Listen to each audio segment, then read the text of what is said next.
Malam Bapak Edward Rosman selaku tutor mata kuliah administrasi jaringan.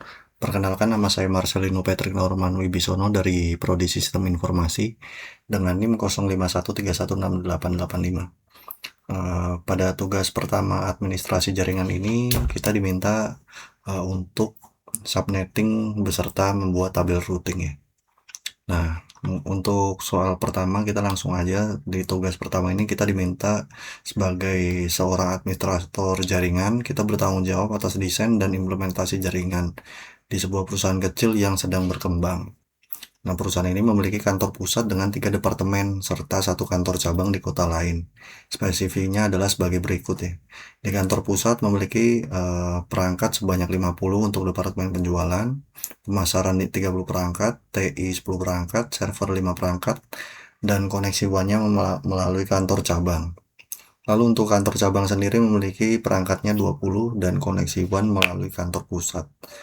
Nah, untuk alamat IP yang tersedia adalah ini 192.168.10.024. Nah, seperti yang tadi saya bilang di awal, yaitu kita diminta untuk membuat desain subnet atau subnetting beserta membuat tabel routing. Nah, kita sudah diberikan template laporan praktikum tugas pertama ya. Nah, laporan praktikum tugas pertamanya adalah seperti ini. Nah, lalu sebelum membuat video ini saya juga sudah mencoba mengerjakan soalnya. Jadi mungkin nanti saya cukup menjelaskan saja dari apa yang saya kerjakan ini. Seperti itu. Lalu mungkin kita langsung saja ke soal yang pertama, yaitu terkait subnetting atau membuat desain subnet ya. Nah, di sini saya sudah kerjakan. Di pembuatan subnetting ini kita diminta untuk merancang skema subnetting yang efisien berdasarkan blok alamat IP yang diberikan. Nah, yang kedua yaitu menentukan setiap subnet mask alamat jaringan, rentang alamat IP yang dapat digunakan atau usable IP range, dan alamat broadcastnya. Lalu yang ketiga adalah ini yang penting, yaitu memastikan alamat IP tidak hanya mencukupi kebutuhan saat ini, tetapi juga menyediakan ruang untuk pertumbuhan di masa depan. Nah, karena poin C ini, jadi untuk beberapa perangkat di masing-masing departemen ini saya coba lebihkan. Jadi karena untuk kebutuhan di masa depan.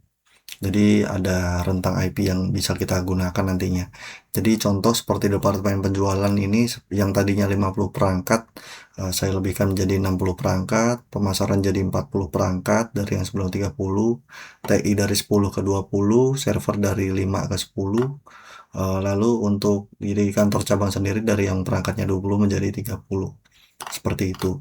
Lalu untuk yang tabel subnettingnya adalah sebagai berikut ya. Nah, ini coba saya jelaskan. Nah, ini adalah divisi atau segmennya. Di sini ada divisi atau segmen penjualan, pemasaran, TI, server, dan kantor cabang. Lalu kebutuhan hostnya ini ya. Ini kebutuhan host di sini saya udah coba lebihkan dari yang ada pada soal karena kita diminta untuk menggunakan tidak hanya mencukupi kebutuhan saat ini tetapi menyediakan ruang untuk pertumbuhan di masa depan. Jadi ini adalah yang sudah saya isi. Di sini saya subnet masknya saya pilih /26 karena kebutuhan hostnya 60. Nah, saya mengambil /26 ini tidak hanya asal mengambil ya, jadi saya sudah mempunyai subnet mask quick referensinya. Jadi ini adalah formula untuk ketika kita ingin subnetting di beberapa blok IP gitu. Nah, saya coba jelaskan sedikit. Subnet mask quick reference ini ada 3 kelas ya. Ada kelas A, kelas B, kelas C. Yang paling besar ini adalah lingkupnya di kelas A karena dia mencakup 16.000 alamat, bisa mencakup 16.000 maksimal hostnya. Kalau kelas B ini mencakup 65.000, dan kelas C ini yang biasanya paling sering kita gunakan seperti di area perkantoran dan segala macam ini hanya mencakup 256 host. Seperti itu. Nah, kenapa saya mengambil /26 di sini? /26 yaitu karena maksimal hostnya 64 ya. maksimal hostnya 64, tetapi 64 ini kita tidak bisa gunakan semuanya karena yang kita bisa gunakan hanya atau usable IP address-nya itu hanya 62, karena IP yang pertama ini atau network address-nya kita gunakan satu, broadcast address-nya kita gunakan satu. Nah, network address ini sebagai identitas jaringan, jadi kita tidak bisa gunakan. Nah, broadcast address-nya pun juga demikian, ini untuk mengirim pesan-pesan ke IP-IP lainnya. Jadi ini tidak bisa kita gunakan. Jadi dari dari kelasnya dia yang 26 ini, dari yang 64 maksimal host, kita hanya bisa menggunakan usable range untuk IP-nya yaitu 62. Seperti itu. Jadi di sini saya buat IP network address-nya 10.0, usable range-nya dari 10.1 sampai 10.62 karena 62 host. Begitupun broadcast address-nya mengikuti untuk IP selanjutnya. Nah, begitupun untuk divisi pemasaran. Divisi pemasaran saya masih mengambil untuk kelas yang 26, yaitu untuk maksimal hostnya 62. Jadi subnet masknya masih sama. Untuk network address-nya ini melanjutkan dari broadcast address ya. Jadi saya gunakan 192.168.168.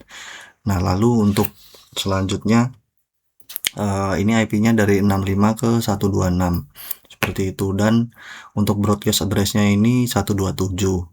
Lalu untuk teknologi informasi ini saya kenapa agak berbeda nih menggunakan /27 di sini. /27 karena kita mengambil yang kita butuhkan hanya 20 host saja, tapi kita mengambil kelasnya yaitu maksimal hostnya 32, yang kita bisa gunakan nantinya 30 alamat host saja. Jadi subnet masknya kita mengikuti 255.255.255.224. Nah, untuk network address-nya mengikuti dari broadcast address untuk yang kelas sebelumnya, jadi 128. Jadi di sini kita hanya bisa menggunakan 32 atau 30 alamat IP seperti itu.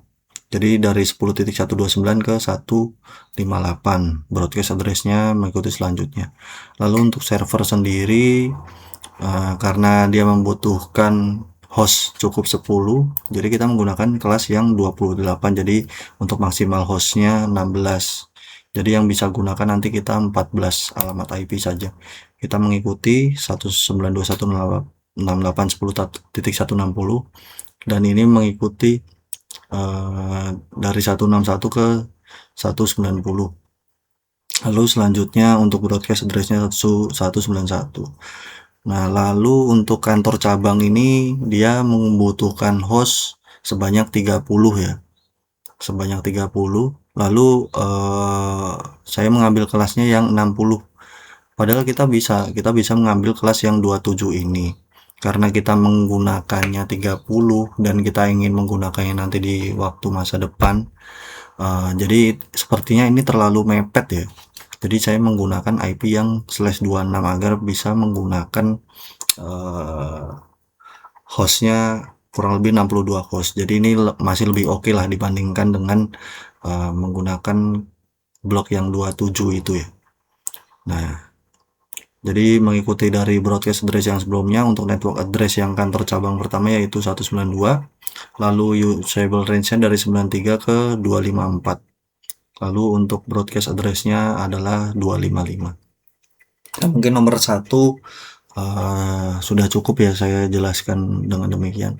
Lalu yang nomor 2 yaitu kita diminta membuat tabel routing, yaitu kita membuat tabel routing statis sederhana untuk router di kantor pusat dan kantor cabang. Nah, untuk tabel harus menunjukkan bagaimana router akan meneruskan lalu lintas antar subnet. Contoh destination network, subnet mask, nexus interface yang bisa digunakan. Nah, tabel routing statisnya ini ya. Nah, ini juga coba sudah saya isi. Nah, ini sudah tertera di dalam soal ya, koneksi kantor melalui WAN yaitu kantor pusat WAN. IP-nya adalah ini 10.0.0.1 dan 10.0.0.2. Lalu mungkin saya langsung jelaskan saja untuk routernya ini. Yang pertama dari kantor pusat. Nah, routernya dari kantor pusat, destination networknya 192.168.10.192.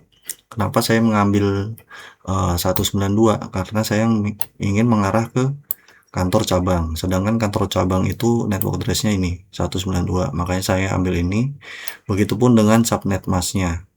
Saya ngambil 255.192. Nah, mengikuti kelasnya ya.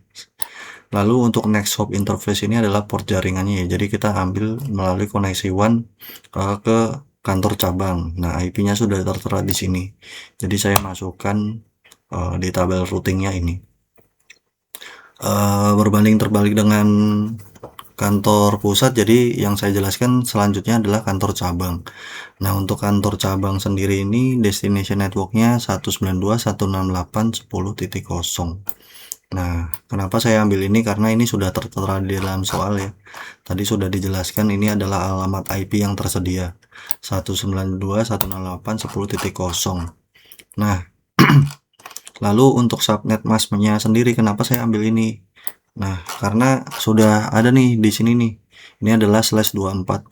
Jika kita lihat lagi subnet mask query reference ya, untuk tabel 24 ini tersedia untuk 256 host. Berarti subnet masknya kita bisa gunakan adalah ini 255.255.0 seperti itu. Lalu selanjutnya adalah next hop atau interface-nya. Karena kita ingin mengarah ke kantor pusat, jadi kita menggunakan koneksi dengan IP ini 10.0.0.1 yaitu mengarah ke kantor pusat. Selanjutnya adalah kantor pusat. Untuk kantor pusat ini adalah IP-nya 10.0.0.0. Nah, karena kenapa kita mengambil 10.0.0.0 ini? Karena ini adalah IP yang tidak bisa kita gunakan. Begitupun dengan subnet masknya. Kenapa kita mengambil 255.255.255/252?